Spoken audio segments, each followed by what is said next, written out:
Welcome back, everybody. Well, according to recent cybercrime statistics, over half of Canadians fall victim to online attacks at least once in our lifetime. And the most common types of online fraud in Canada involves investment and romance. Whoa, okay. So over the last 20 years, our next guest has educated thousands of individuals on the real dangers people face every day online and has advised some of Canada's largest companies on how to prevent and remedy security breaches. Please welcome certified ethical hacker and author, Terry Cutler. Thanks for having me. We're happy to have you. Terry, the audience did it, but I'm going to ask the question, what is an ethical hacker? So an ethical hacker is essentially a professional that has the same skills as the bad guys use, except we use these skills for good. We help protect companies from getting hacked into. So we provide them a nice fancy report on how to protect, how to block all the holes. So the bad guys won't provide that report. They're just going to get in. So, yes. Okay, so how prevalent are cybercrimes? I feel like they're very prevalent and increasing in prevalency these days. And how worried should we be? Look, the problem is if you turn on the news, almost every week there's a data breach that's happening, right? And the problem is that us as an individual don't have enough protection in place to protect ourselves. So when a data breach happens, maybe the consumers will receive an email saying, hey, please protect yourself online, click this link. And then I click this link, they're gonna get infected. Yeah. And then they have no recourse after that. How do I protect themselves? And they don't care about cybersecurity until it's too late, unfortunately. Wow. Yeah, until you get nailed. Okay, so we are, recently it seems to be an increase in the phone scams, really sad ones, email scams, as you said, or even like in texts now, the scams are coming. I'm getting a ton of those all the time. Okay, so according to you, what are the most common cyber crimes and how are they working? So one of the ones is called the sextortion scam. How many of you guys here have received an email that says, hey, Deborah, you don't know me, but your password is this, and it's your real password. I haven't seen that. So wow, that's scary. And they have video footage of you watching an adult website, and if you don't pay $2,900, they're gonna leak this video to all of your contacts. But people really freak out because they see this, they're like, my God, how do you get my password? And it's the real password. So that's one of the scams that's going on. A lot of folks are losing. Yeah. There's the obviously. So they're paying out? Oh, they're paying out. Oh, absolutely, they're paying out. Oh my God. The other scams we're seeing too is you may have received a phone call from a large online shopping system where it says, hey, your credit card's been frauded, press 1 to talk to somebody, right? And when you do that, they want to get into your computer and then they might hold it ransom, they might do something to it, cause an infection, anything to make you pay. So you should never, on the phone though, if they do that, should you never, because sometimes I do it just to be like, gotcha, I know what you're doing. Yeah, I know. So you should never click 1? No. Oh, these guys are never going to call you up, right? Yeah. And they're not going to email you. Always check inside the service itself. There'll be a notification somewhere. Okay. So is it true that your own profile photos were used to defraud someone? Yeah. Tell us how that happened. Okay, so someone used my super good looks and my superhero body to fraud a woman out of $60,000. I'm sitting at home on a weekend. I get this message saying, are you the Terry Cutler hitting on me? I'm like, no. So after talking with her, she's from Portugal, got all the details. She actually did like 11 transactions to these bad guys, lost $60,000. Oh my gosh. Yeah.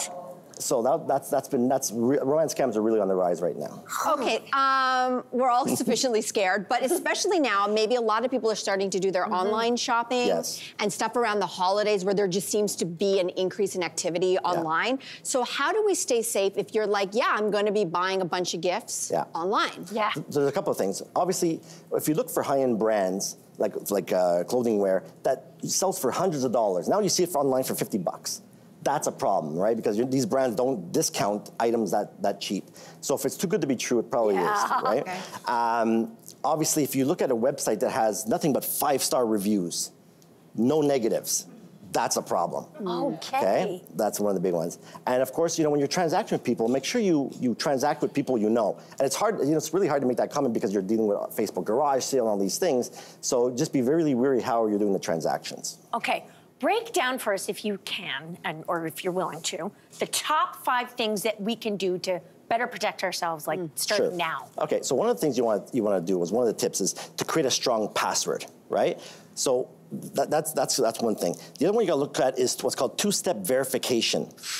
Okay, this is where you're going to turn on your cell phone number, and it's going to send you a code to be able to use the service. The other one is obviously never click on links from strangers. Again, it's hard to say because sometimes they can trick you into thinking you got to receive an email from somebody you know. So you don't need to open so many jokes all the time, right? Because the joke could be on you at some point. So make sure your antivirus is up to date and make sure your operating systems are up to date. I want to go back to strong password because I think some of us get lazy with that. So why is that the most important one? You say it's number one. Yeah, because when a system gets hacked, you know, they're able to decode these passwords. And a lot of folks create really lousy, crappy passwords. Like how many of you guys here have a really crappy password like a John123, okay? So I'm gonna share some tips with you here. Please. So you wanna create, there's different types of passwords. You have passwords with uppercase, lowercase, and symbols in them. Okay, so to create a strong password, we want to have a mixture of all these things. And to create a strong password, you want to have between 60 and 25 characters long. Okay, I know what you're thinking, right? Is this guy nuts? Like, how do you remember a password this long? But if you can think of song lyrics or phrases, okay? Tip. So here's an example. Let's take a simple phrase. I had a great day at work, 2022, exclamation point. Simple? Yeah. What you're going to do is this password, what you're going to do is remove the spacing and capitalize each letter of the word. So that's in tip 2 here. This password alone will take 10 years to break. Oh, okay? Wow. So it's probably stronger than what you have already. Nobody use this. Don't use this one. Nobody. So Talking to my mother. Don't use this password. So since we're here to up our game, in tip number 3, we're going to make it even stronger. So if you replace the O's with a 0, the A's with an @ symbol, that password alone will take 39 centuries to break. 39 what? 39 centuries. But here's the problem. If the systems get hacked, we have access to what's called a password hash. And we can do what's called a pass-the-hash attack. Now, just to be clear, okay, I'm not talking about the good old college days here, okay? You know, I can see some of you guys taking a trip down memory lane. We're talking about this hash. They can take this information and pass it on and log in as you without ever knowing the password. That's what happened with the Canada Revenue Agency a couple of years ago. Remember, there's like 100,000 accounts got locked out? Yeah. It's because those passwords leaked and they were using them to log into their systems. Oh my God. Oh, okay. So very quickly, you figure that you got duped. Yeah. How do you report it? Is there any recourse for you to get money back from it? The recourse part is very, very difficult. Obviously, you can report to local law enforcement, but they're obviously overwhelmed, right? So the biggest thing here is prevention.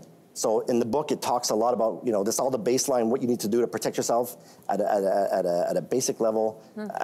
Most of the tips are in there on how to protect yourself. Oh my God, that's Terry, a good fascinating. Everybody feels smarter? Yes. Thank you, Terry. Thank you so much. You can get all the tips and more in Terry's book. It's called Insider Secrets to Internet Safety, Advice from a Professional Hacker. And everyone in the audience, you're going home with your own copy! Hey! Safer. We'll be back right after this.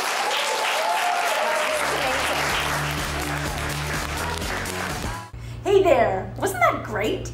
Do you know where you can find some equally good content? Our YouTube page. It's filled with discussions, debates, and some laughs. Head there now, like and subscribe.